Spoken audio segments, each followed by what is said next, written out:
क्या आपने कभी सोचा है कि मृत्यु के बाद आत्मा कहाँ जाती है? क्या होता है यमराज के दरबार में? क्या नरक और स्वर्ग वाकई में होते हैं? आज हम आपको बताएंगे गरुड़ पुराण में वर्णित मृत्यु के बाद की यात्रा का अद्भुत और रहस्यमय सच।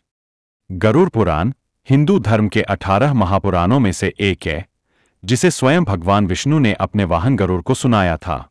इस पुराण में मृत्यु, आत्मा, कर्म, पुनर्जन्म और स्वर्ग नरक से जुड़े अद्भुत रहस्य बताए गए हैं। मृत्यु के समय आत्मा की स्थिति। गरुड़ पुराण के अनुसार जब किसी व्यक्ति की मृत्यु निकट आती है, तब यमदूत उसकी आत्मा को लेने आते हैं। उस व्यक्ति का संपूर्ण जीवन उसके कर्मों के आधार पर तुला जाता है। मृत्यु के समय जो व्यक्ति जिस भाव में होता है, उसकी आत्मा उसी दिशा में जाती है।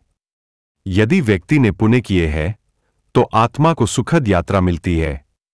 यदि पाप किए हैं, तो आत्मा को कठिन रास्ता तय करना पड़ता है। आत्मा की 13 दिन की यात्रा।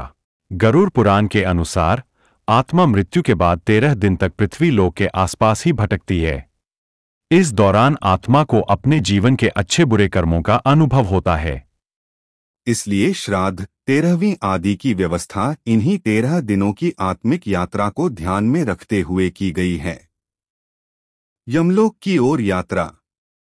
13 दिन बाद आत्मा यमदूतों के साथ यमलोक की ओर प्रस्थान करती है। यह यात्रा लगभग 348 योजनों, करीब 4000 किलोमीटर की होती है और इसे तय करने में 17 दिन से लेकर 1 महीना तक लग सकता है।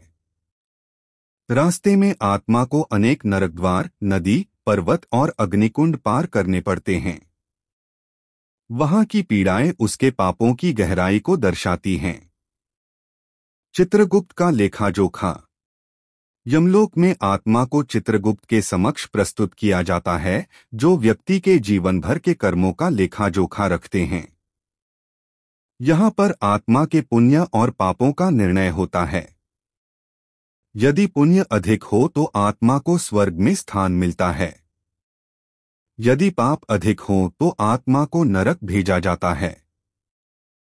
नरक का विवरण। गरुड़ पुराण के अनुसार 28 मुख्य नरक हैं, जैसे रौरव, महारौरव, तप्तकुंभ, असिपत्रवन, काकोल, संज्ञात आदि। हर नरक की पीड़ा अलग होती है और वह पाप के प्रकार पर निर्भर करती है। जैसे झूठ बोलने वालों के लिए अलग नरक, हत्या करने वालों के लिए अलग, चोरी करने वालों के लिए अलग। यह सजाएं तब तक चलती हैं जब तक आत्मा पाप का फल भोग नहीं लेती। स्वर्ग का वर्णन। पुण्य आत्माएं स्वर्ग में जाती हैं। वहां इंद्रलोक, अप्सराएं, गंधर्व और दिव्य वातावरण होता है। लेकिन ध्यान रहे, स्वर्ग भी स्थायी नहीं है। जब पुण्य समाप्त हो जाते हैं तो आत्मा को पुनः जन्म लेना पड़ता है। पुनर्जन्म की प्रक्रिया। पुनर्जन्म उसी के अनुसार होता है जैसे कर्म किए हों। जो व्यक्ति आध्यात्मिक मार्ग पर होता है, उसे मानव जीवन दोबारा मिलता है। जो अत्यंत पापी होता है, वह पशु पक्षियों, कीड़े मकोड़ों या नीच योनि में जन्म लेता है। मृत्यु का सही अर्थ। गरुड़ पुराण के अनुसार मृत्यु अंत नहीं, बल्कि एक यात्रा की शुरुआत है। इसलिए जीवन में हर पल शुभ कर्म करें, सत्य बोलें, अहंकार से दूर रहें और परोपकार करें।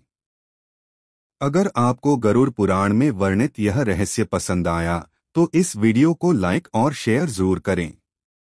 चैनल को सब्सक्राइब करें और घंटी दबाएं ताकि आपको अगली रहस्यमयी वीडियो मिलती रहे। कमेंट में लिखें, क्या आप मृत्यु के बाद की यात्रा पर विश्वास करते हैं?